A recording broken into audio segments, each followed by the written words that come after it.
akan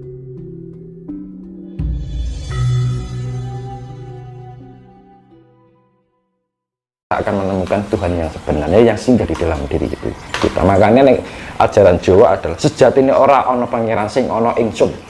Iya. Nah, ilmu Indonesia sini jenar, ya kan gitu. Makanya orang dulu Sesi Jenar bilang gini, dianggap menuhankan diri kita. Padahal diri kita itu sebenarnya Tuhan. Nah, dari sifat Tuhan ini dikelilingi oleh sifat-sifat ragawi atau manusiawi. Yang namanya, karena kenapa orang manusia itu mempunyai sifat ragawi atau yang namanya ego dan nafsu, ya makanya karena roda kehidupan ini berputar dengan cakra. Bumi ini berputar ya, nah roda cakra ini, maka dibilang Batara Cakra. Nah, dengan adanya roda kehidupan maka terciptanya waktu dan ruang. Nah, kan? Nah, akhirnya ruang itu menyebabkan hawa panas. Nah, panas itu akhirnya mempunyai keinginan. Karena waktu ini suatu harapan. Waktu kan menciptakan harapan. Iya. Nah, harapan ini akan bisa diseimbangkan ya. Kalau harapan terlalu berlebihan, akhirnya timbullah kemurkaan. Ya. Ketika pemanasan dalam diri kita, hawa panas ini, kita tidak bisa mengontrol, maka timbullah angkara. Ya, maka disatukan Batara Kala dan Durga itu adalah angkara murka. Sasmitanya seperti itu, Sanepo. Nah, makanya kan bumi ini berputar menghasilkan ruang dan waktu. Nah, ketika kita berada di sisi itu, di tengah-tengah itu, kita masih, setidaknya kita sudah bagian dari pengejawatan Sang Maha Tunggal itu sendiri. Maka dibilang dalam Nasrani adalah putra Allah. Nah, itu gua ora salah nek Sesi Jenar yo ingsun sejatine Gusti. Mula dalam Jawa sejatine ora ana pangeran sing ana ingsun. Ingsun ingkang sing iso madangi jagat, sing iso bae purbaning jagat. Purba itu adalah kedamaian, ketentraman itu sendiri. Nah, ketika kita bisa menciptakan kedamaian itu, ketentraman, disitulah dununge Gusti. Monggo diarani dununge Gusti itu ana ning katentremane ati. Iya kan? Nah, ketika orang kehilangan ketentraman, dia telah kehilangan Tuhannya sendiri. Iya. Nah, makanya kelimanya adalah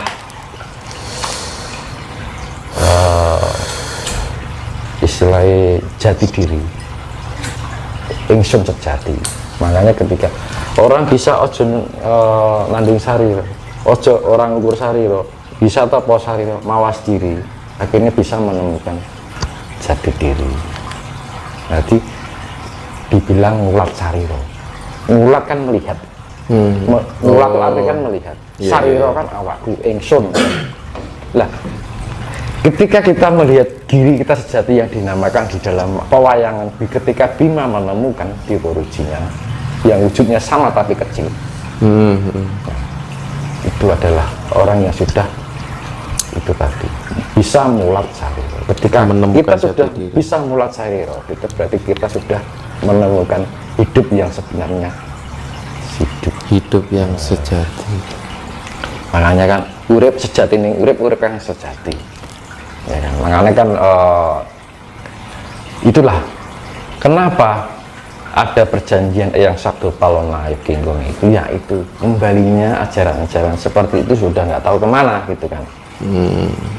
Dikembalikan lagi. Banyak orang mengunggulkan tentang ini itu, tapi istilahnya tong kosong nyaring bunyinya kan gitu kan. Ya banter suara nih ini jero nih rano apa-apa nih kan gitu kan. Itu makanya kuwi. Makanya kan hidup itu kita ya itu tadi. Zaman sekarang hanya untuk menuruti kebutuhan raga. Itu kebutuhan jiwa itu nggak tahu, nggak dipedulikan gitu kan. Dengan makanya kan perlu kebangkitan spiritual, perlu pengejawantan dari leluhur dulu, menyawiji marang anak cucu-cucunya sekarang. Tujuannya untuk seperti itu. Untuk apa? Untuk keseimbangan alam. keseimbangan alam ini harus dibangun dari diri kita semuanya, penghuni manusia, penghuni bumi ini. Ya kan? Ketika alam tercipta keseimbangan, maka tergantung pada keseimbangan penghuninya sendiri. Karena apa? Bumi ini menjadi kayak gini karena ulah siapa? Apa ulahnya monyet ya juga enggak, ya kan? Apa ulahnya kucing ya ora kan? Tapi ulahnya menungso kan. Nah, gitu. Makanya menungso itu kakean karep. Manusia itu kakean gaya, kebanyakan gaya. Ketika gaya itu akan beriringan dengan tekanan, gitu. Mau nek kakean gaya, nek kakean tenak, akhirnya kakean tekanan, iya. Karena apa? Kenapa tertimbulnya gaya? Ini kakean karep. Banyak karsa itu tadi, akhirnya banyak gaya. Yang inilah, yang itulah, aku harus ini, harus itu, harus banyak berharap dan bertumpuk-tumpuk dan akhirnya nggak ada habisnya, terus menggali terus harapan. Stres, harapan satu ingin lagi, harapan satu ingin lagi, terus sampai puas, nggak ada puasnya manusia. Ya kan? Maunya awalnya jadi orang miskin, jadi orang kaya, setelah orang kaya pengen jadi apa lagi kan gitu kan. Nah, itulah suatu manusia itu sudah menemukan Tuhannya sebenarnya, tapi ingin beranggapan sebagai Tuhan, seakan-akan dunia itu mau dikuasai sendiri. Itu yang terjadi di dunia sekarang. Contohnya, manusia ingin bikin matahari sendiri. Nah, itu sudah kelewatan. Nah, itu sebuah bagian dari ini, nanti akan menjadi, ya negara mana itu akan menjadi, ya negara mana yang begitu itu akan mendapat sanksi dari sang semesta. Ulah manusia ini seakan-akan ingin melebihi kuasa Tuhan. Ya lihat saya saja nanti, bagi negara manapun yang mempunyai rasa keakuan dirinya sebagai penguasa, yang terjadi yang nggak tahu nanti. Karena 2023 ini adalah angka 2023, kalau jumlah berapa? 9 ya. Kalau itu tanggal 1 Januari. Kalau 1 Januari 2023 kan 9. Kalau 2023 ya berapa di jumlah? Iya 9 toh. 2 tambah 2 4 tambah 3 4 tambah 2 dong. Kan 2023. 2 oh 03. 2023. 2 tambah 2 kan kosongnya radius 1. Oh iya. 7 kan. Nah, angka 7 itu adalah betul gitu loh kan. Sing yaitu tadi yitno yuwono leno keno. Siapa yang hati-hati akan selamat, siapa yang tidak hati-hati ya akan celaka. Iya. Itu tahun 2023. Sinyal, kita meningkatkan sinyal itu kepekaan, kita menselaraskan dengan alam. Ketika kita mampu menseimbangkan dengan alam itu sendiri, kita akan dilindungi, diayomi oleh alam itu sendiri.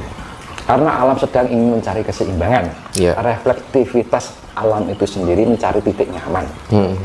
Nah, otomatis kalau alam ini mencari titik nyaman kan mesti ada yang gerak kan. Betul sekali. Nah, ketika ada yang gerak ini, nah kelinci air yang digerakkan ya airnya. Tahu maksudnya? Iya. Bencana, alam ini melakukan sebuah bencana untuk melakukan suatu keseimbangan melalui faktor terbesarnya adalah air. Air ya. Nah, itu 2023 itu ya itu tadi. Besok kan gitu kan. Loh, ini bukan ramalan. Ini kita melatih kayak gini. Fungsinya orang spiritual itu kita bisa mendeteksi sinyal-sinyal seperti itu. Kalau Jawa nek diarani ngerti sadurunge winarah itu kan kita mengerti. Oh, ada deteksi. Gitu. Memang kayak gitu. Kalau boleh tahu Mas Dinos, seperti panjenengan.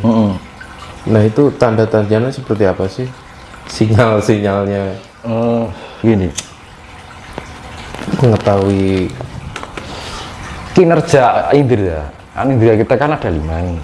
Ya kan? Nah, setiap indera itu kan banyak sarafnya ini. Gitu. Mata nek diculek kok lara banget, Mas. Gitu. Kuping nek dirokok kok ya lara banget kok kendangane iki lho. Terus senggol mak aduh gitu kan. Hidung ya kan jenengan di bulu hidung ditarik lara banget. Nah, itu.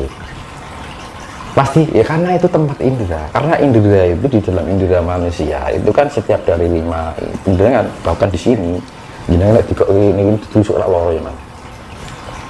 Nah, indera pusat-pusat indera itu kalau terdapat berbanyak saraf, nah saraf itu bisa merasakan sesuatu sakit dan tidaknya tubuh ini. Iya kan? Karena peka banget, nah gitu kan. Iya. Nah, ini tuh gunanya apa? Itu untuk merespon rangsangan yang masuk dari luar tubuh.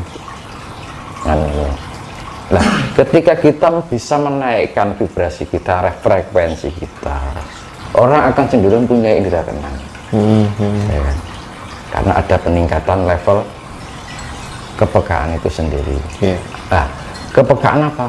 Hasiatnya itu peningkatan, hasiatnya itu hertz itu kan naik. Dan ada peningkatan frekuensi itu bisa membaca gelombang frekuensi getaran. Nah, getaran ini bisa menangkap sinyal-sinyal yang tidak mudah diterima oleh mata lahir, hidung lahir, telinga lahir. Karena penciuman yang non lahir itu juga ada penglihat, makanya dibilang mata batin. Ya. Makanya orang sudah akhirnya bisa mengenal indera keenam. Lebih dalam lagi, lebih lembut lagi, karena semakin kita menembus partikel yang semakin lembut itu otomatis kan kita butuh frekuensi yang jauh lebih besar. Ya kan? Makanya kan semakin tinggi frekuensi, kenaikan frekuensi seseorang, maka akan semakin bisa mendeteksi sesuatu yang semakin lembut. Nah, akhirnya ada peningkatan dari indera keenam ke indera ketujuh. Nah, makanya kan di dalam tubuh manusia itu kan ada 7 lapisan. Lapisan zat, ya kan, lapisan ion, ya kan, lapisan atom, gambaran gitu. Lapisan kuak, anti kuak, boson. Nah, semakin lembut. Nah, indera 6 itu baru level ion. Untuk melihat atom kita harus mempunyai indera ketujuh. Semakin lembut tinggi lah, indera ketujuh itu frekuensinya lebih tinggi. Nah, itu untuk membaca lapisan yang ada di dalam diri kita. Nah, lapisan itu ada 2. Di dalam diri kita ada 7 lapisan. Di jagat semesta itu juga ada 7 lapisan yang namanya dimensi. Nah, dimensi. Nah, diri wong Jawa ngarani, wong zaman orang luhur kita dulu itu nggak tahu namanya dimensi. Lihatnya, ngertinya kan langit cap itu. Artinya itu 7 dimensi itu tadi.